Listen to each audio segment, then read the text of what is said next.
And before the next episode of Yalabat podcast, we really want to come out and tell you about something that's very dear to our hearts that we've been working on in the midst of all this craziness of the presidential election. And what is this thing we're working on? It's a scripted comedy podcast that we created called Afterlife Support. And it's basically about this jaded millennial who builds a AI software program that can talk to ghosts. Because they are facing problems. And what sort of problems are these ghosts facing? Take, for example, our favorite ghost, the Pontianak. Yeah. She's someone who hails down taxi drivers and haunts them, right? But what do you do in a world where you can no longer hail down a taxi driver because everyone is using ride-share apps now, right? That's the kind of problems that our ghosts are facing. And that's why it's a horror comedy. And it's not only scary, but also funny at the same time. Yeah, so if you are scared by tech, you are scared by AI, don't worry, the ghosts are scared of them too. And the link is in the description, so do check it out. There'll be a new episode every week, starting from the Hungry Ghost Festival all the way till Halloween. So if you're looking for something to keep you, on your toes and a bit scared during this whole season, this is it. Yeah, because it's a comedy, yes, but there's also horror elements. And there will be moments that will scare you. Because we worked with a bunch of amazing casts. Joe Tan co-wrote a lot of episodes. You've all heard her on the podcast. And this entire series has been sound designed by our very own Tristen. Alright, so just follow the show, not only because you will get your updates on the latest episodes, but also it's the best way to show support and love to us because it'll help the show reach as many people as possible. Okay, so you're on your phone, just click the follow button on Spotify and we will love you forever. Yeah, and it's really a labor of love, right? That we've been working on this past half a year at least. So yeah, any support you guys show us now by following the show on Spotify really, really helps. And it features a different ghost every episode. There's Pontianak, there's Manananggal, there's Preta from around the region. Yeah. There's a ghost from India, there's a ghost from China. Yeah. So there's ghosts for everyone. Yeah, Vietnam, exactly. Myanmar, Vietnam. Everywhere is represented. Everywhere, yeah. So just check it out. We really hope you enjoy it. All the links are in the show notes. And now, on to the podcast. What's up, everybody? Welcome to another episode of Yala, your thrice weekly podcast where we talk about the hottest news and the latest election results with a touch of what, Terrence? Good old humor. Good old humor, man. Yeah. We are recording a weekend edition of Yalabat. Special presidential dispatch. Presidential dispatch. Yeah. About right after, 12 hours? After we really found out what the general, we knew what the results of the election were. Yeah. Bright Saturday morning recording, just to talk about what went down. Yeah. Welcome to the new Singapore. The new Singapore. Under President-elect Tharman Shanmugaratnam. Here we are, man. Sweet. Here we are. Yeah. All these weeks, this is where we're at. Yeah. But before that, because ever since both of us came to the studio today, we haven't really been sharing our thoughts about the thing because we want to talk about it here. Yeah. But before that, anything you want to say to our listeners? Terrence? Well, if you've been following this journey, whether you heard of us first during the presidential hustings, and you like the stuff that we've been doing, please, the best way to support us is to like, follow, subscribe. All of our channels, our social media channels, and especially on Spotify, right, where we've got more than 1,000 ratings already, or followers, 1,000 ratings. Yeah. And that really helps us, get more visibility. It's not about money or anything; it's just visibility, More people discovering the podcast and being part of the community. Correct. And if you want to partner with us or work with us, just hit us up on social media or email us at contact@ministryoffunny.com. Sweet. All right. So, how are you feeling, man? I'm still wrapping my head around it. Yeah, I would say right now it's a mix of surprise, shock, optimism, but also disappointment. Fuck, that's like everything. I think must not have any feelings. You're feeling everything. I wouldn't say I'm angry. Yeah. Yeah. What about you?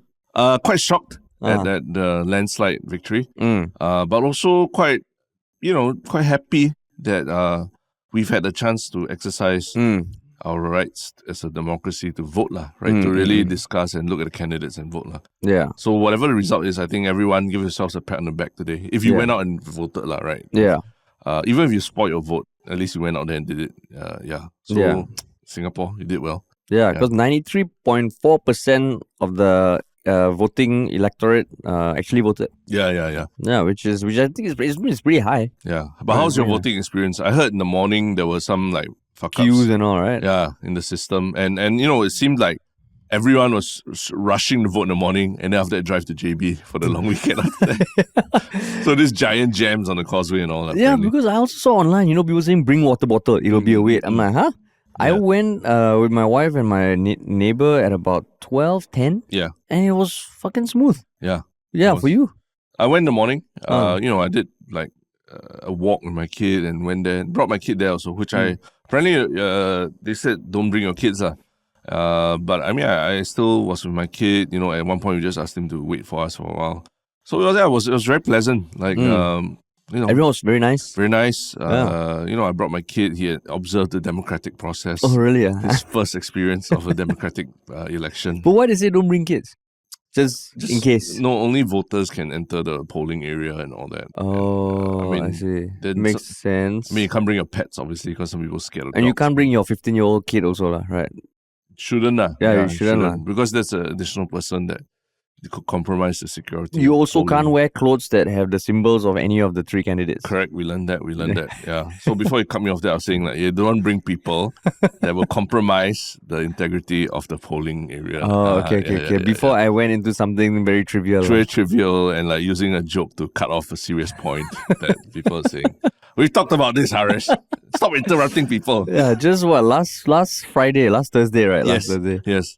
Trying to make a serious point that, there's an integrity in the process. And I was very, I heard that people had to report at 6 a.m. to polling stations. Oh, really? Yeah. So, yeah, a lot of people were, by noon and all that, they're exhausted already, right?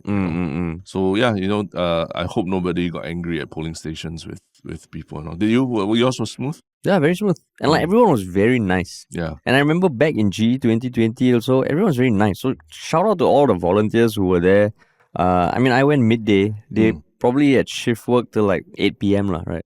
Yeah. I don't know what the shifts were like, but long. Yeah. But and it was hot, man. Hot? Oh, was it? It was hot. It was okay. In the morning was okay. The morning was fine. Then after that you went JB.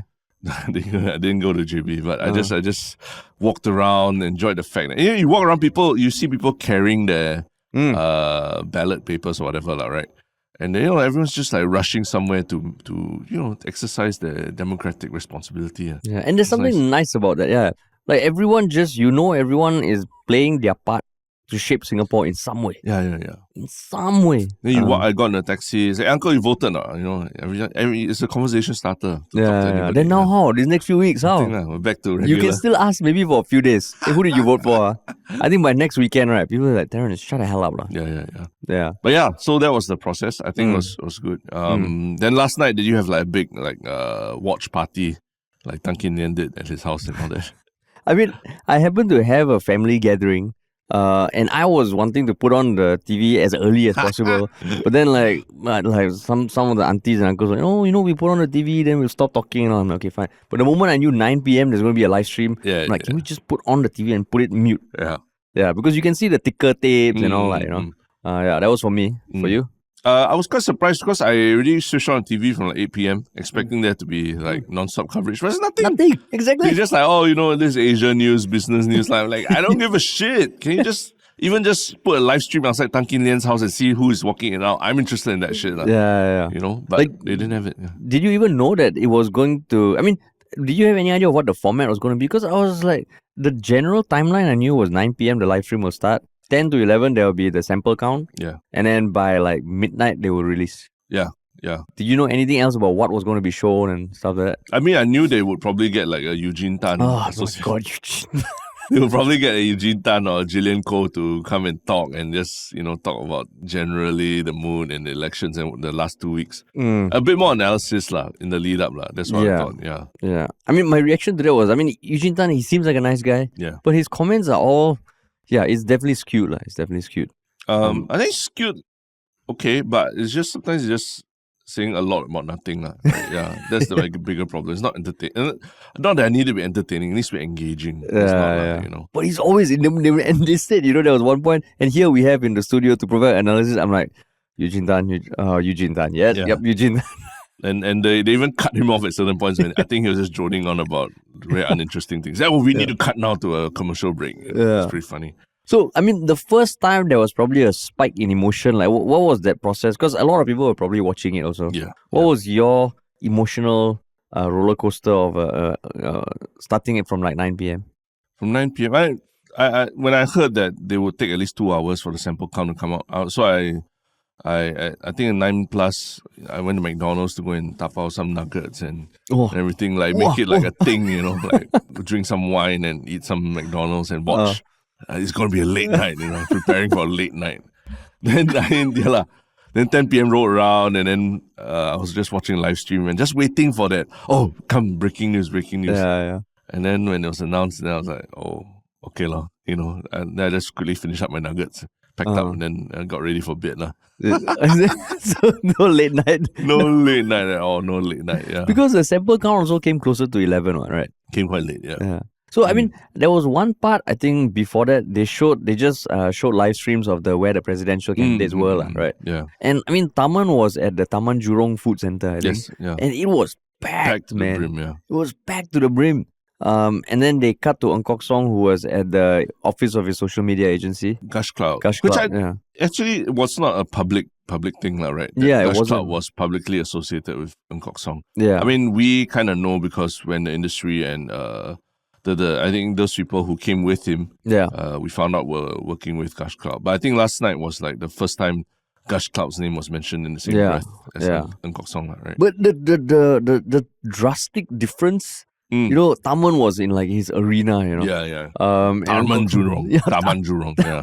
Oh, it's called literally, yeah. Tharman Jurong. Then Kok Song was there, and then Tan Kin Lian was at his house. Yeah. which also points towards the three very different personalities. Yeah. And his guests were basically Lim Tian, Iris Koh. Yeah. And a lot of the opposition kind of characters. Yeah. Then, of course, the first thought that I think a lot of people, including you, had was like, who his neighbors be thinking? Because there's press, right? There's a lot of lights and all that. But, it really goes down to him, being a man of the, what do you say, man of the people? You talking about Tan Kin Lian? Yeah, Tan Kin Lian. Yeah, man of the people. In his, and I guess landed property and everything. So it's a bit more private. Yeah. So then, already there, I was like, oh, okay. And then when the sample count results came out, I was very surprised. You were very surprised? Very surprised. Very pleasantly surprised or just what? I wouldn't say pleasantly surprised. And I've been trying to unpack why. You're from that disquiet you're feeling to this landslide victory. Because I checked, I was like, what is the discrepancy? Because even between my wife and my mom, every few days we've been just taking estimates of what we estimate the percentage would be. Yeah. My estimate was that Tharman would win by 65%. So it's 70% not too far off. Yep. But maybe it's just the fact that it's 70%, which is a high number. It is. Right. So I was like, oh, shit. Yeah. But what about you when you saw that sample count? I think the official prediction I was doing was like 50 to 60 for Tharman. So 70 is really high. Tan Kin Lian's numbers, actually, I thought would be around there, 15 to 20%. I think Kok Song for me was the big surprise. Yeah. That he barely was just ahead of Tan Kin Lian. Yeah. And he really didn't pose any threat to Tharman at all. Yeah, exactly. I think we both also said before that Tan Kin Lian, for anyone who said they would get like 1 or 2%. Yeah. No, it's definitely more than that. Yeah. But yeah, like you, I also thought Kok Song would get more. So whatever I expected Tharman to not get, I thought would go to Kok Song. Yeah. But I mean, like if you had to look at the broad picture and characterize how you felt the last 2 weeks versus what the results are, right? What will you say is like at what point do you think you were the closest to making this accurate prediction? I think the past few days. I mean the last few days? Really? Yeah. My initial estimate was 50+%. Oh, okay. But when I look back at what I was sharing in my own WhatsApp group with my wife and my mom, my percentage was going up for Tharman. I see. Yeah. But it was something that I kind of like, I was forcing myself to just be more conservative than more liberal. It's almost like the conservative tax. Yeah. Whatever you feel, you have to put a tax on top of that. Yeah. So that was how I came to that number. I see. You? For me, I think our early discussions about what we thought the numbers would be ended up becoming much closer to what the final result was. I feel like what we initially were saying about Ng Kok Song's chances and also Tan Kin Lian's chances, and then the fact that Tharman will have a very resounding win. Like, I think we said that quite early on, right, in our discussions. And I think that actually, coming from our gut feel from the start, that was actually the closest to reality. Yeah. Whereas everything else halfway I realized was probably informed a lot by noise on the internet and everything. Yeah. And then it ended up shifting the percentages. But actually, if we had just trusted our gut from the start, that's probably the closest really. Yeah, and I mean, for Ng Kok Song, like, that one also grew, because even though I thought Tharman would win by 65%, my estimate for Ng Kok Song was a lot higher than the actual one. Yeah. And I think, like what you said, like, it's probably because if you go online where his main presence was felt, it felt like his footprint was very wide. And he had the most Instagram followers. Yeah. Out of this, Yeah. He really grew from nothing. Like 130, 140K. 130K. So then, okay, then the sample count came and like, you start seeing the speeches by the three of them. Yeah. And yeah, by then I think almost everyone knew already. Yeah. Because they also say sample count, generally the margin of error is 1 to 5%. Yeah, it's very low. And especially for a presidential election. Yeah. Compared to a general election. Election, I think the margin, possible potential for a change is higher because usually it's smaller samples, right? But presidential election is 120,000 essentially sample counter, right? Yeah. So that's actually a very big percentage. So then what happened to you after that? You pack your nuggets, pack your wine, go and sleep? I knew I was done for the night already. I just went back to reading emails and everything. But it just made me reflect a lot about what we've been talking about, feeling the last few days, where, from the very start, like, I think one of the things that we talked about here was we were hearing from a lot of people that Ng Kok Song and his ultimately his relationship with his fiancée was a non-starter for a lot of people. Like, they wouldn't even consider voting for him because of that. And, over time, I was like, oh, maybe not.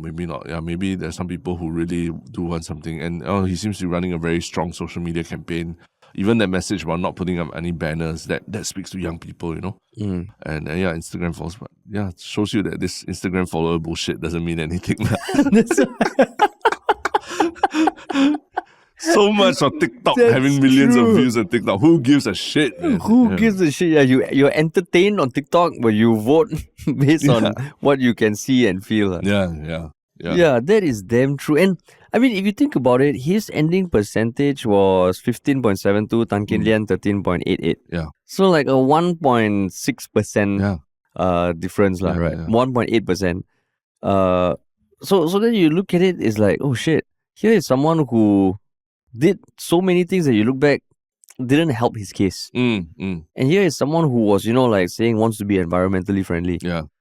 Going social media. 45 years in public service. Yeah, and focusing really on like being everywhere online. Yeah. And doing everything by the book. And even like being a lot more aggressive in the last week, which we both said, I can see the teeth. Yeah. Even his second presidential broadcast, he was quite targeted. He called out ex-finance minister, right? Yeah. And I listened to him, I'm like, wow, shit, this guy, like, respect, man. Yeah. Then you look at it, you're like, oh shit. He barely beat Tan Kin Lian. Fucking Tan Kin Lian singing Phantom of the Opera on karaoke. Do you see the videos of that? No, I didn't see it. There were some videos of live streams that he did before where he was singing karaoke or dancing and doing Rubik's Cube and all that kind of stuff. So one of them is a very funny video of him singing the Phantom of the Opera, wearing the Phantom of the Opera mask as well. Yeah. So it's all over the internet. Yeah, so this guy almost was neck to neck with Ng Kok Song. Which then makes me think that, even last night there was a video of Iris Koh, who is one of the backers of Tan Kin Lian, losing her mind at Tan Kin Lian's house, shouting at a reporter while taking bihun. While taking because the bihun was outside, is it? Spewing her non-vaccinated saliva all over the bihun. Yeah, so she was scolding one reporter and there were other reporters there. Yeah. And she was saying stuff like, it is your fault for, putting out negative stories. Yeah. And never finding negative stories about PAP. Shame on you. Shame on all of you. Yeah. You're not doing your job, blah. Yeah. Go home. Then on Reddit, I saw one comment, when you're pissed but the bihun is too good.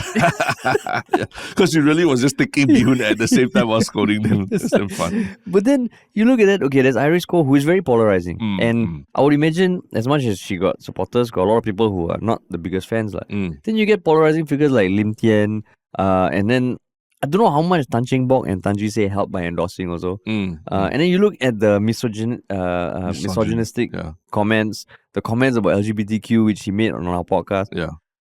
If you took away all that, right, I'm assuming his chances would have been better. Yeah. Right. Yeah, that's the crazy thing. He would have beaten Ng Kok Song probably. Yeah. Yeah. Which is something that I the people in power must take notice, because Ng Kok Song was probably appealing to a totally different demographic. Yeah. Right. So then you look at the Tan Kin Lian supporters and that demographic is probably bigger. Because I can't imagine everything that happened around him helping his case. Like you pointed out also, right? Like his last few days, he almost tapered off, no walkabouts and all that. Yeah. Right. I think, so to Eugene Tan's credit, he did point that out that even though, you look at Tan Kin Lian's percentage, 15% or 14 whatever percent, compared to Tharman 70%. Resounding win for Tharman, right? But you got to think about that 15% that's still voting for Tan Kin Lian in spite of everything that has happened, right? Yeah. That's previous election Tan Kin Lian had only like 4.8% or something, less than 5%. And now he's almost like tripled that number to 15%. And that is in spite of everything that he says, the nativist rhetoric, the misogynistic kind of statements, the almost racist kind of, always race, a very simplistic view about race that he brings to the table. Even in spite of all that, he still got 15%. And people rather vote for that than vote for, Ng Kok Song, who maybe seen as part of the establishment and all. Yeah. So that tells you that group of people who, are that disenfranchised and that frustrated with things is growing bigger. Yeah. While Tharman supporters and all, can celebrate the very, very resounding mandate that he's been given. But I think as Singapore as a whole, we also need to look at the election. Why is it that those elements of the population are feeling like that, and there seems to be more of them now? Yeah. And and then on the other end of the spectrum, I'm not sad that Tharman is president. Because I do respect him a lot, admire him a lot. Yeah. I think it's more the broader trends that have come out. Yeah. I think someone online also pointed out that despite all the scandals the past few months, despite all the perceived angst towards the establishment and the incumbent, and we're not too far away from all that, and here is a candidate who just resigned a few months ago.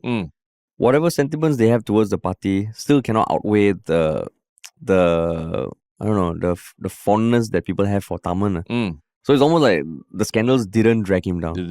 Yeah. Maybe if not for the scandals, his percentage would be even higher. Right. Maybe. And then you look at it, you're like, oh shit, like Tharman, in everything he has contested over the past few elections, he has done fucking good. He's like the A-star student, right? I think even as a presidential election, Tony Tan was like 34%. 34, 35. I mean, 70% is crazy. Yeah. So on one hand, then I was thinking, then is it not a good thing that 2 in 3 Singaporeans have belief in the president? And I think, that can be a good thing. Yeah. Because when Tony Tan and Tan Cheng Bok were that far apart, right? Yeah. Then you have a president who 1 in 3 people kind of want. Yeah. Yeah, then it feels like, then okay anyway, presidential is just ceremonial. Yeah. Whereas with Tharman, I feel there is a sense of belief and optimism that he's going to do more. Right. And that's what I feel, okay, I guess that is a good thing. I'm excited to see what he brings. I think we should all hold him accountable for whatever he has very verbally promised. So what has he promised that they need to hold him accountable for? When he said he will, that whole respect for all things, focusing on uplifting everyone, reducing inequality, making sure that anyone who feels like a nobody can become a somebody. Which to me speaks to a lot of what the general feeling of you get all these, the rich coming into Singapore and the wealth inequality is going, and education, we talk about meritocracy, but everything feels like it's getting wider. So to me, when I hear that, I'm like, oh, he's going to try and reduce the gap. Yeah. So yeah, I mean, in some ways, voting for Tharman and the fact that by and far, I think we've said before that he's the best candidate, right? Regardless of however the campaigns were done, he's the best, most qualified, overqualified for the job. In fact, right? It's kind of maybe a reminder that Singaporeans do want to vote for someone who is free from the stain of scandals and things like that as well, right? And I think, to his credit, I mean, to his campaign team's credit, I think we were like, it's just very focused on the positive, on like only the kumbaya aspects of Tharman, and not really talking about all the other things as well. And to their credit, maybe that worked, maybe that's what they really were gunning for, that there's no chance of controversy or being linked to all the scandals and everything that are unfolding in Parliament and all that, right? And really separating the person from the party, from the government, which whether it is by talking about what their favorite hawker food is or watching him do calligraphy or whatever. Maybe that is the point, it worked, And Singaporeans decided, hey, president, and Singaporeans heard the message that the presidency is not about party politics or partisan politics. It's really about the individual, and it worked in their favor. Yeah.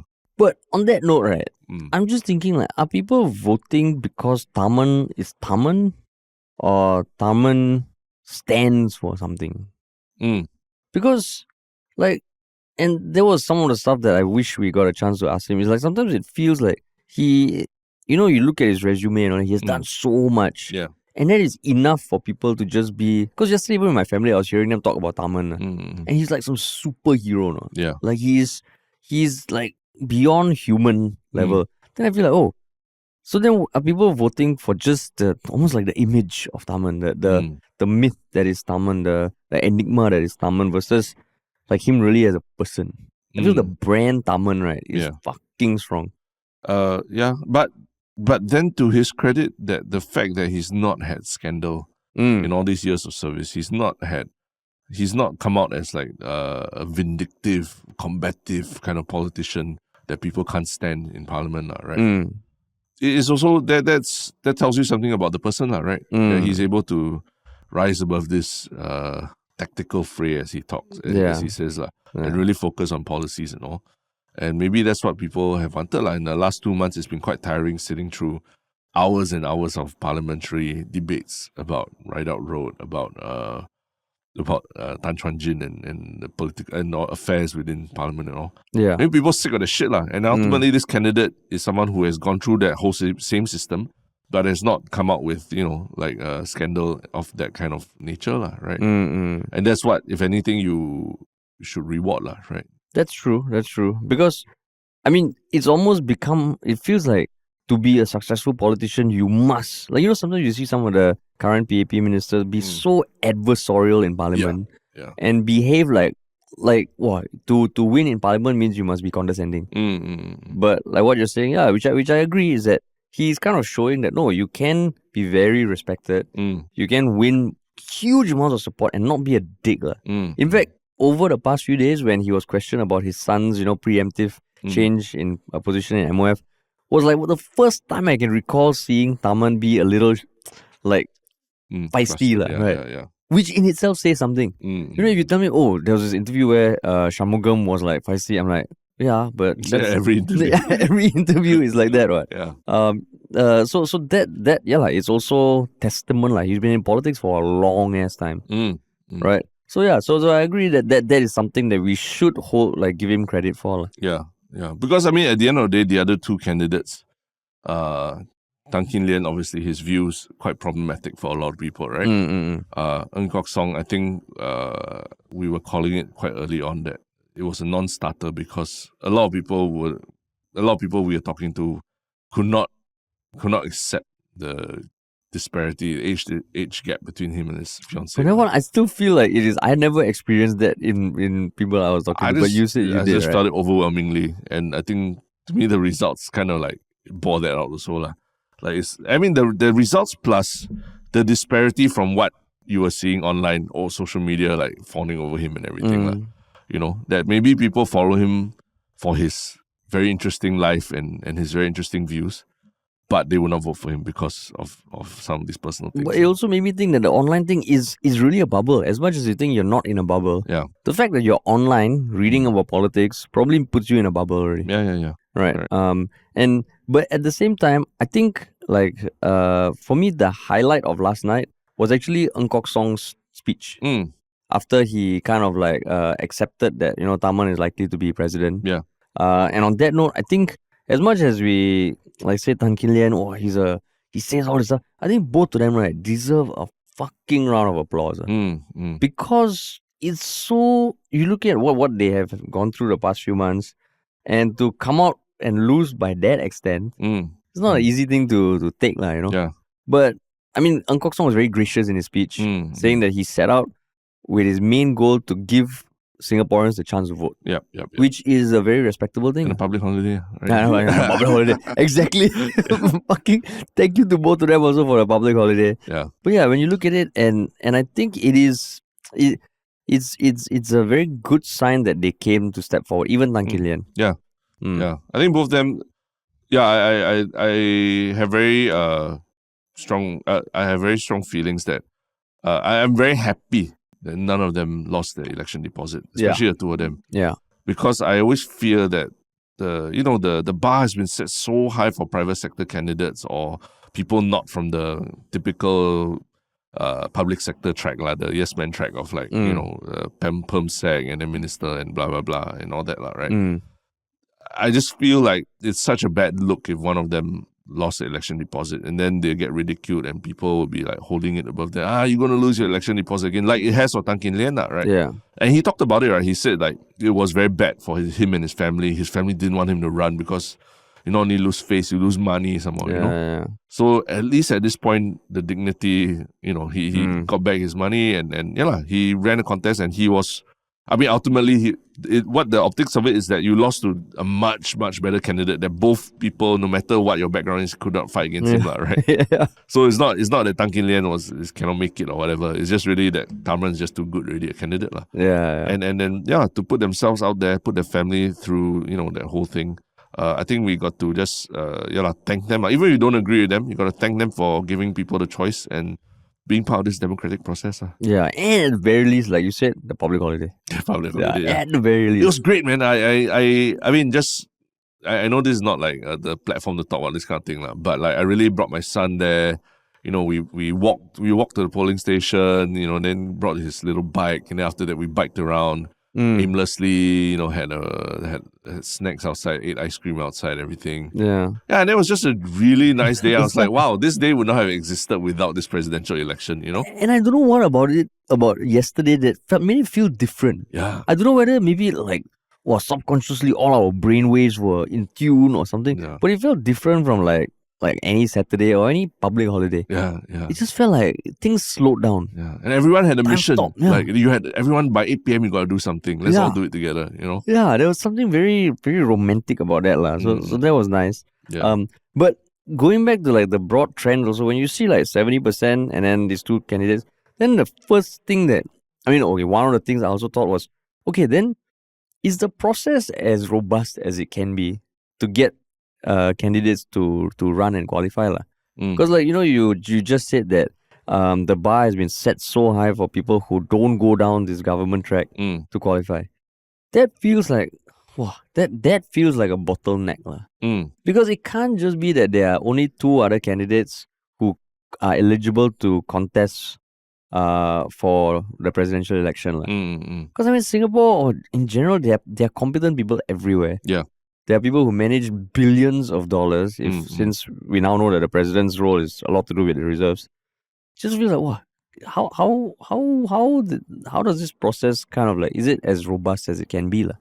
Robust meaning like getting the best possible people to run. Yeah.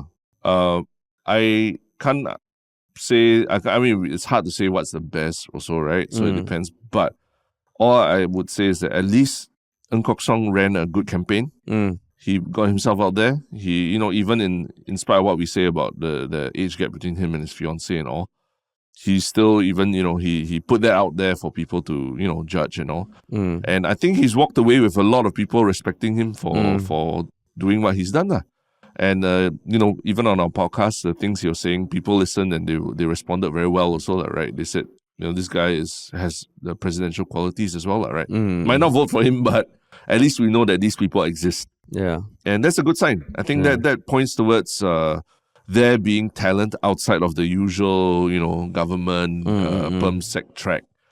Talent that can be as good or, as anyone that qualifies from government. And that they can come in and run a campaign that is very dignified, that in spite of whatever shortcoming in terms of resources and all that, can still, get people to sit up and notice and get you 130,000 followers on Instagram, and then you can become influencer after that. Yeah, and I mean, even more than 130,000, Ng Kok Song, who, because Tan Kee Lian ran before. Yeah, right? yeah. Ng Kok Song, sure, he was from GIC for like 40 plus years, but no one knew him. Yeah, nobody knew And in the end, 390,041 people voted for him. Yeah. That's a huge fucking achievement, man. For someone to come out of nowhere and vote. And I hope it also inspires people who maybe have thought about, hey, maybe I should run for president.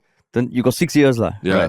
You got 6 years. Even George Goh said that 2017 was when he started planning and getting his like finances in like shape to run, right? So it takes a while, So if anyone's listening out there, yeah, man, like who knows, man, the next election. Yeah. You should quickly go and call up all your friends who run $500 million. Yeah, of course. Yeah. And tell them to get ready. Yeah, I'm meeting all of them for my schedule back. Yeah. Or now they have 6 years or at least 3 years to bring the company to 500 million. And then be profitable for the next 3. And then just maintain profitability. Yeah, exactly. Then they can run, It's a very high bar. It's really high. It's hard. It's hard to qualify that way. And I mean, the next election will be when Tharman 71. So who knows, maybe he might run again. He might. Yeah. Oh, but one thing we haven't mentioned at all about how, like, talking so much about the politics actually resulted in us going out of Singapore. Out of Singapore. Oh, yes. That's right. Yeah. Fuck, we totally forgot. We should have mentioned it at the start. People did see us on our subreddit. They did post a screenshot. But what is it? It is the fact that Al Jazeera, the quite respected international news network, they sent a correspondent to Singapore to cover the election, and they interviewed some analysts and commentators, and us. Us. So we are in an Al Jazeera video, sharing our thoughts about what we feel about the election, and they refer to us as political podcasters. That's the part I was like, no. We just spoke about a teacher becoming an OnlyFans creator. I don't think that's politics, right? But I mean, still, Al Jazeera. The journalists, they came down to our studio. We'll put the link to the video in the description. So we are on Al Jazeera. So, I mean, we have checked off every mainstream media outlet in Singapore already over the years. I think overseas, South China Morning Post got also. A few LA outlets. And then now Al Jazeera. Al Jazeera. Middle East, man. Middle East, all the way man. to the Middle East. Sick, man. So that was a nice thing. Yeah, it was a nice thing. But I mean, at the end of it, like we've been talking about like presidential stuff and all for the past few weeks. What are some of your reflections?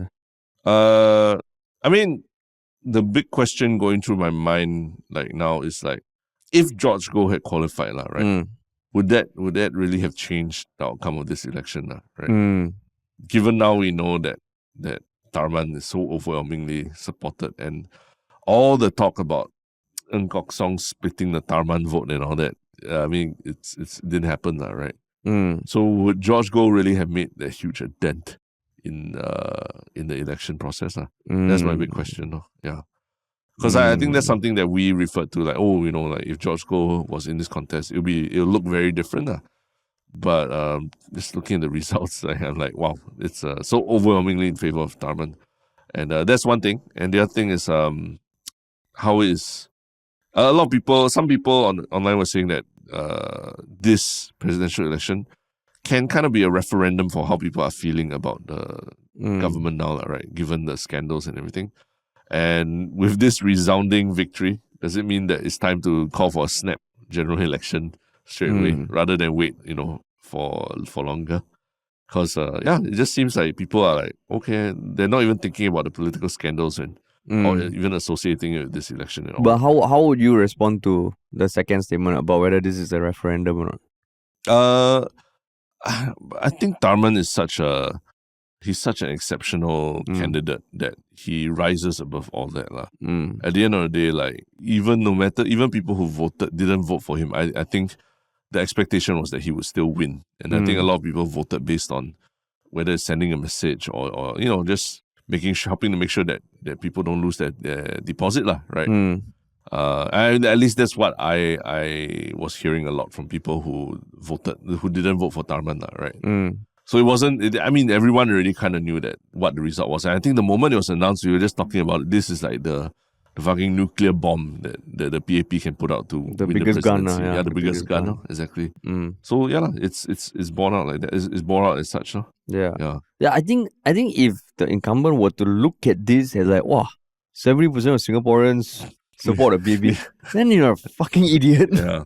Because I totally agree that I think Tharman, the enigma of Tharman, the brand of Tharman is super strong. Yeah. And I think it cannot be used as a proxy to approximate what people are feeling towards the current establishment. Yeah. And again, to Eugene Tan's credit, he did point out that a presidential election is very different from a general election, where local issues and the local feeling and mood, even within a district or a town or anything, can make a very big difference in how people feel about it. Like for example, like you look at MacPherson, where our studio is. I think the MP for MacPherson here, what's her name? Sorry, Tin Pei Ling. She's super popular amongst residents here, because of her visibility, because of what she's done for the residents here. But if you look at the national conversation around Tin Pei Ling, all that it's about Grab, it's about not so favorable things like her coverage. But you really look at what people are, how people vote for her in MacPherson, and all that, it's a totally different story. So yeah, it's very hard to extrapolate whatever Tharman's result was in the presidential election to the same level of success in the general election. So I don't know. We'll see. We'll see. I mean, that's what sounds logical to us, but there are people, they probably have more data about voting and all that than we know also, right? So yeah, we'll see how they take it. What do you think? I mean, I think overall, I'm just very happy we had an election. I think it is a good practice. Yeah. It sends a good signal. You can argue what about the process to get the candidates. I still think it's great that we had an election, that people had to just think even for a bit who they want to cast their vote for. So I think that was great. I mean, Tharman being the new president, I'm excited to see what happens. Because I know with the previous presidents, it always felt like a ceremonial president. I know like the description of a president's role has been ceremonial all the way till 2023. Like when I hear people talk, it's always been ceremonial. Then suddenly this year, it's just so much focus on the finances of it. You could argue reserves, that maybe it's to build the context to show why Tharman is the best person. Because there is that, you need to deal with money. Here's a guy who's good with money. Two and two together. But it's always been ceremonial. Right? So then now with more knowledge, with us also spending so much time talking about it, understanding it more, I am interested to see what he does. Yeah. I am interested to see how he uses his platform, how he delivers on what he has been promising, and what happens there. Yeah, and I think the one big thing that I also read online was that this kind of blows away the argument of the reserved election for the reserved election also. That basically the reserved election was that Singaporeans would vote according to their racial lines, right? That's why we need to have a reserved election for minority candidate. If for 30 years if they don't come, and this shows you that no, Singaporeans won't vote along racial lines. They'll vote according to who they think is the best candidate, right? Yeah. And literally an argument from 6 years ago just looks like really a really bad analysis of the Singapore voter, right? And this has shown. That's why I'm also glad that we've shown Singapore is ready for a non-Chinese Prime Minister, as Tharman says it. We're not about racial lines and all that. Really about who's the best man for the job. Prime Minister, President, different Still, no, but the hypothesis was that people vote on racial lines and not looking at their resume, not looking at the caliber of the person. But this shows 100% it's nonsense. Yeah. Yeah. I mean, I did hear also some racial undertones, just from friends talking about their extended networks. And then you know that hypothesis that, pineapple was chosen to appeal to the Chinese people. And Then I was this like, huh? calligraphy Really? and all that was to appeal to Chinese people. Then I was like, wow, really? Shit, that's the high level. And I appreciate that even in his speech last night, he did say that race is never absent from political or apolitical elections, but he's happy that this has risen above that. Yeah. Which I think is good. You acknowledge that race is always a thing. Yeah. Anyone who believes in this utopia, kumbaya world where no one cares about race, I think that's a bit too idealistic. Yeah. So he said that, and to get 70% of a vote, it's pretty monumental. I think I'm guessing that these sort of vote things only probably happen in like dictatorships around the world or something. What vote? Like 70% for a president. Especially in like the more first world countries, you rarely hear 70% vote for anything. Yeah. Right. Yeah, correct. So I mean, interesting, but I mean, I also feel we should bring back Kok Song and Tan Kin Lian for round 2. Unhinged. Unhinged. What, like another race or like MMA fight? Like no, on our podcast. On our podcast. Yeah. We're like, hey, Kok Song, now campaign over. What do you really feel, man? Yeah. Then Tan Kin Lian also like, hey, bro, what's up, man? What's up? To quickly recap, Kok Song says he'll go back to his fund, the fund that he's running. Yeah. And Tan Kin Lian said he'll go on to enjoy retirement, continue enjoying retirement and go to Forest City in JB. Yeah, I think he posted this morning already. Oh, is it? Yeah, he's on the way. After driving Iris Ko out of the house last night. Oh, Iris Ko and her bihun. She probably tap out a lot of bihun. Yeah. Because the reporters don't want to eat already because she spilled so much saliva all over it already. Yeah. Then like now you think pineapple prices also going to go up or not?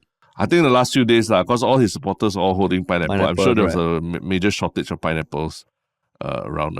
I'm sure pineapple tarts, there's going to be someone who will come up with like Tharman pineapple tarts or something like chocolate pineapple tarts or something. I don't know whether it's too racial. Yeah. Yeah. But I mean, it's true. This is probably the first time that there's such a beloved person as the figurehead, the people's president. So, I mean, like what you're saying literally of like brands and retailers all embracing this very popular, and in the numbers bear it out as well, the very popular figure. Making dolls of him and things like that, You never know, man. Oh, I never see the doll. I didn't see the dolls. No, I've never seen. I'm saying that hypothetically, like such a beloved figure becoming the political leader of the country also. Yeah. And I mean, I'm excited to see like when he goes for conferences and meeting other presidents, how it happens, Yeah. What happens? I think it'll be interesting. I think it'll be interesting to hear what Halima does after she steps down on September 14th. So, but also just some reflection is, you think like him, like for example, not coming on our podcast, right? Do you think that was the right strategic move? Would you say for someone like him, or even, or I mean, maybe it's just a matter of no time. But let's assume that it's not about time, right? Let's just assume about the way we do our podcast and everything. What do you think? I think, I would say probably a bit more like they would rather control the narrative. I would say. And I'm trying to separate whether that's my ego talking or the reality. I do feel like looking at wherever he appeared, there was a very conscious effort by his team to control the narrative. Like make sure that, okay, there's nothing that comes out here that is like, Tan Kin Lian sharing his thoughts on LGBTQ issues that goes viral and like just becomes front and center for a short while. Yeah. Will you? Yeah, I think because we do take it to the edge a bit more with our questions and all that on a podcast, right? Or at least ask a follow-up question, right? That's what, like what we saw with Tan Kin Lian. I think the moment he said that, people could tell the looks on our faces. We were like, what are you saying? And that will form part of the narrative of Tan Kin Lian's campaign. And that did go viral. It did go viral. It got picked up news outlets, and it started. I would say it really started a very big drive towards digging through Tan Kin Lian's posts and everything in his background. And even the other candidates' views on LGBTQ issues. Yeah. So it started a discussion, and always a difficult discussion, right? When it comes to these social norms and all. So yeah, it's if the campaign was about let's focus on Tharman the person and not so much about all the other things around his policy making, all that, then yeah lah, maybe I think that's why it kind of explains to me why it was difficult to get him on the podcast lah. Yeah. Maybe now should reach out to his team again. Reply that same email. Respect for Hey all. guys. Yeah. Hey guys, congrats. But even as president, you probably even got less time lah, right? If anything, yeah. But I mean, I think even after George Goh, was not eligible and everything, we did reach out to him to want to talk to him more. I mean, we should still try at some point. It'd be interesting to get to get him on. Yeah, I mean, for me, it's great that we came out of this election with new candidates and new people that we know have contributed to Singapore and could have contributed more to Singapore and can still contribute to Singapore. They're out there, right? They're out there.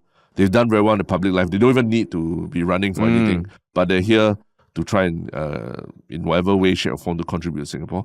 And we should not take that for granted. We should celebrate the fact that we've discovered these people along the way. Because, I mean, Ng Kok Song is 75. Yeah. Tan Kee Lian 75. Yeah. Both do not need to do this. Yeah. But they were running like these past few months probably has been hectic as hell for them. Yeah. So yeah, shout out to them. And I think, that it's encouraging. It's encouraging that there are people who care that much, that people feel strongly about the future of Singapore. And so I think after the initial shock and all, I'm like, okay lah, let's see what happens. I think Singapore won. Singapore won. We've all won this election. It has made everyone, better informed about the reserves. It has shown that we will vote for someone with the highest caliber. The people who ran, I mean, whatever they did, they ran their own campaigns. You disagree with them on a lot of things, but they came out with respectable results. They didn't lose their deposits and all that, right? Yeah. Singapore won. Majulah, Singapura. Majulah, so, apparently, people stopped saying the online thing last night after Tharman won, and they just kept saying, what does online mean? Like what lah, that kind of thing. Like, what? Okay, I see. Yeah. But then I mean, even like PM Lee already told Tharman that they will work closely with him. So and then just interesting lah.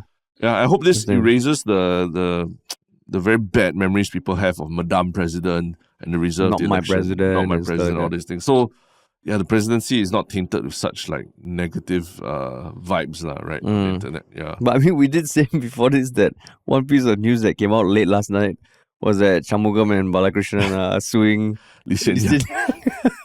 So people, like, hey, let us enjoy this. Yeah. Let's enjoy this like fucking respite for a short while, can or not? Before we resume regular programming, suing for defamation. Yeah, that's right.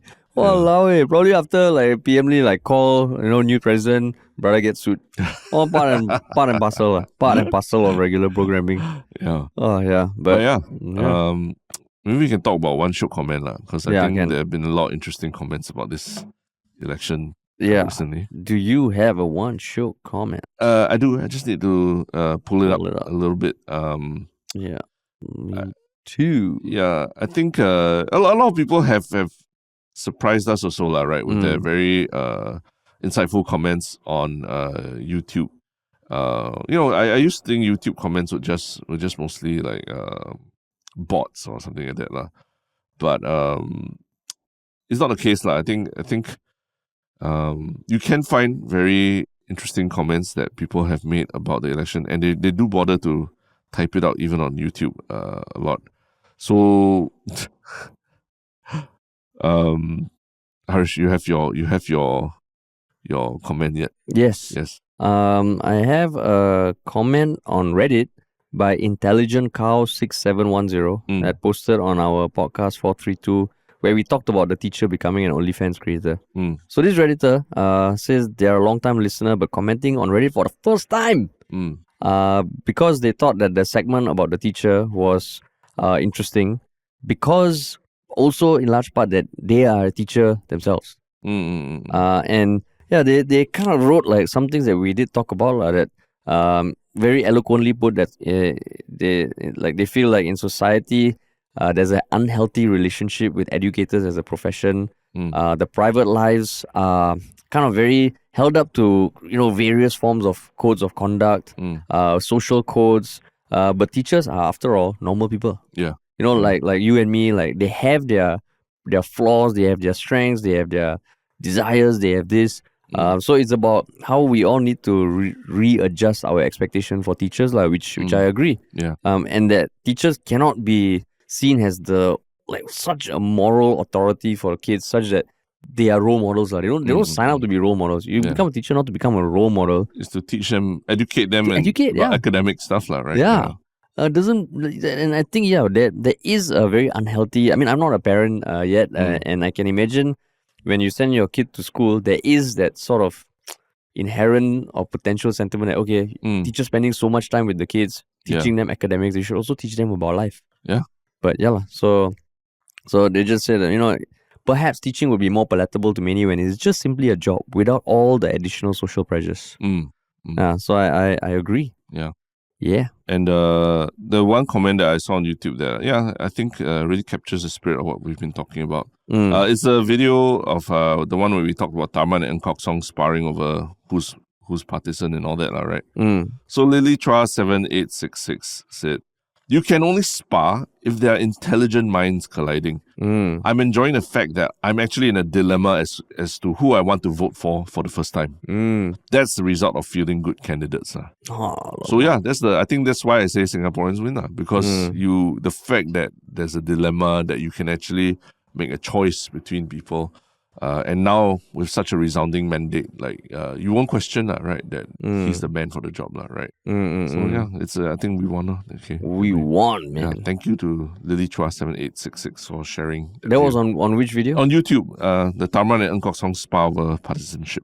The same one about the teacher. I see. OnlyFans and all that as well. I see. Yes. Cool.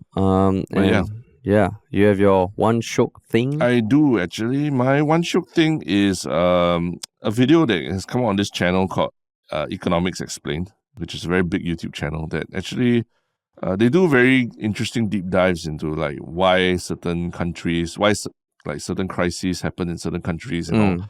Like say Sri Lanka or Myanmar, what's going on in Myanmar and all that. And a video that they just put out 5 days ago. There will never be another Singapore. And they explain why, although a lot of countries in other regions try to emulate Singapore or say they want to be the Singapore of Africa or the Singapore of Europe and things like that, this video is saying why there will never be another Singapore and why the conditions for another Singapore to rise up will never exist. Yeah. And like what generally is the gist of it? I think the gist of it is the political situation in Singapore, the time in which Singapore came out independent and everything. It was a very different time back then compared to what it is now. And people thinking that it's just because low taxes and a very pro-business environment, that's why Singapore's successful. No, there's a lot of other things in place, our geographic location as well. And, placing bets on certain industries that, it really did pave the way to make Singapore what it is today, 5 decades to go from really impoverished to a very rich country.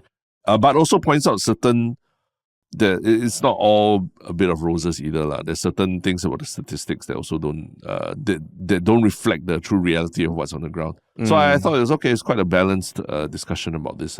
I see. Yeah.